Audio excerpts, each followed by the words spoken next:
എന്തിന്റെയൊക്കെ പ്രതിഷേധമായി ഏതൊക്കെ ദിവസങ്ങളിലാണ് നടക്കുന്നതെന്ന് ഇപ്പോൾ ഒരു എത്തും പിടിയും കിട്ടുന്നില്ല. മുന്നിലത്തെ ബാനർ കണ്ണിൽ പെട്ടില്ലെങ്കിൽ പിന്നെ അത് വിട്ടും പോകും. അപ്പൊ നമുക്ക് അന്നത്തെ ആ പണ്ടാര മീനിലേക്ക് തിരിച്ചു വരാം. അതിന്റെ ഐസൊക്കെ മെൽറ്റ് ആയപ്പോഴേക്ക് ഏകദേശം 7 മണിയായി. ഞാൻ ഇന്നത് ഒന്ന് വറുത്തരച്ച് കറി വെക്കാൻ പോവാം. കുറച്ച് തേങ്ങ നമുക്ക് വേണ്ട നിറം അനുസരിച്ച് വറുത്താൽ മതി. ഒത്തിരി നിറത്തിൽ വേണമെങ്കിൽ നല്ലപോലെ അങ്ങ് മൂപ്പിച്ചാൽ മതി. ലൈറ്റായിട്ടൊന്ന് ഷെയ്ഡ് മാറുമ്പോൾ തീ കുറച്ച് അതിലേക്ക് മഞ്ഞപ്പൊടിയും മുളക് പൊടിയും മല്ലിപ്പൊടിയും ആവശ്യത്തിന് ഇട്ട് കൊടുക്കാം.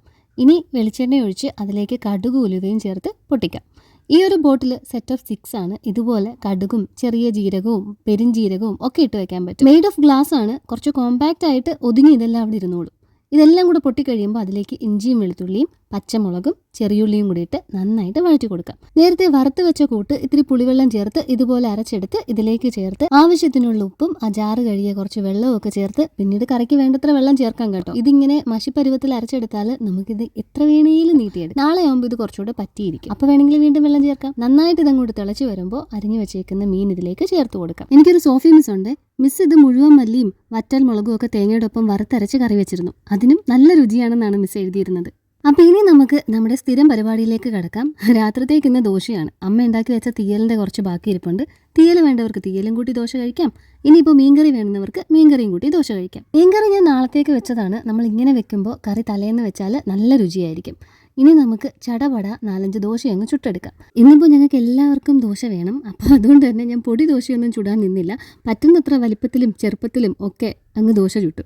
മീനിട്ട് കുറച്ചു നേരം ചെറിയ തീയിൽ അടച്ചങ്ങനെ വെച്ച് കഴിഞ്ഞാൽ അതെല്ലാം കൂടെ നന്നായിട്ട് ബ്ലെൻഡ് ആവും.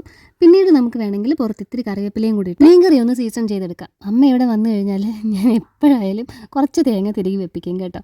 ഇപ്രാവശ്യം തേങ്ങ തിരികിയപ്പോഴേക്ക് അമ്മ പറഞ്ഞു നാളത്തേക്ക് എന്നാൽ മോരിനും കൂടെ അരച്ചു തരാമെന്ന്. അപ്പോൾ ഞാൻ ഇരുന്ന കുറച്ച് കുക്കുംബറും തക്കാളിയും കൂടെ ഉപ്പിട്ട് ആവശ്യത്തിന് വെള്ളം ഒഴിച്ച് വേകാനായിട്ട് വെച്ചിട്ടുണ്ട്. അതും കൂടെ ആയിരുന്നാലും നാളെ കുറച്ച് സമാധാനത്തോടെ എന്തെങ്കിലുമൊക്കെ എഡിറ്റ് ചെയ്യാമല്ലോ. പിന്നെ ഒരു ലോങ് വീഡിയോ ഞാൻ എടുത്ത് വെച്ചിട്ടുണ്ട്.